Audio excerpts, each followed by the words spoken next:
It's a great time to be a Japanese sports car fan. The Supra's back, we got a great Miata, the BRZ and 86 Twins have been refreshed, and on the horizon, there's a Honda Civic Type R and GR Corolla coming, along with this, the new 2023 Nissan Z that comes more than a decade after the 370Z launch. Was it worth the wait? Well, I've come to Las Vegas to find out.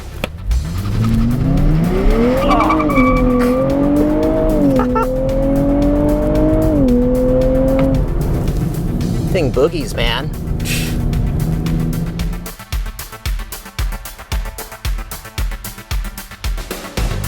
From a design standpoint, I'm gonna say yeah, it was worth the wait, in a retro cool sort of way with traditional sports car proportions.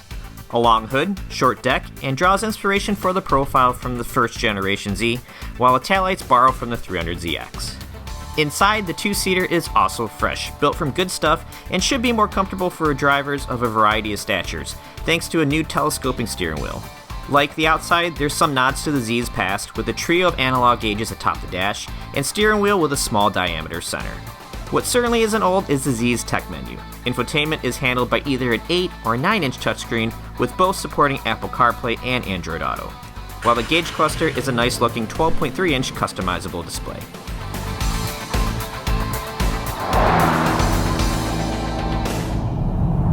But enough about that stuff, let's move on to the meat and potatoes of the new Z, the performance stuff. That begins with a new 3-liter twin-turbocharged V6, making 400 horsepower and 350 pound-feet of torque. Compared to the 370, that brings an additional 68 horsepower and 80 pound-feet of torque, which is substantial. Rounding power to the rear wheels is an updated 6-speed manual transmission with available no-lift shift, or a new 9-speed automatic that features rev match downshifting and launch control. Nissan won't give 60 mile/hour times, but says it's about 15% quicker to 60 than the 370, so we're looking at a time in the mid 4-second range. The engine is strong with good thrust down low. Peak torque is available from just 1600 RPMs onward. I do wish the engine sounded a little throatier down low, but it does get a little meaner when you wind it up.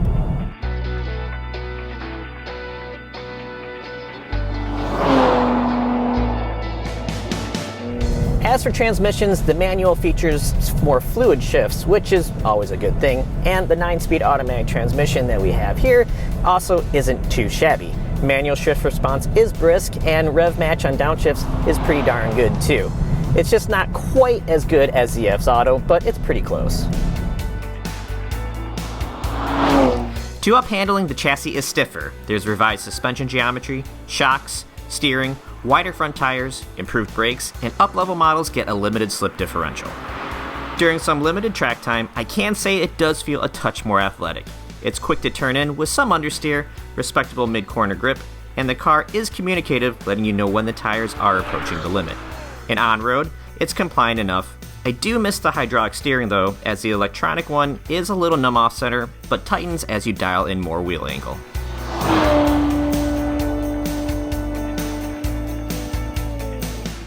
So what's the new Nissan Z going to cost you when it hits dealers this summer?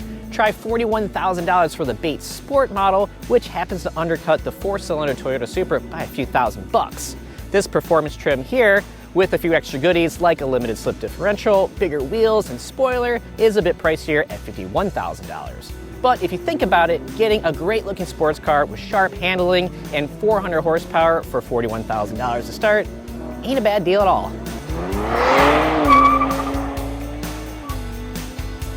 We will be getting the new Nissan Z in for a little more time with it, so we will be doing another more in-depth video with that, so make sure to subscribe to our YouTube channel.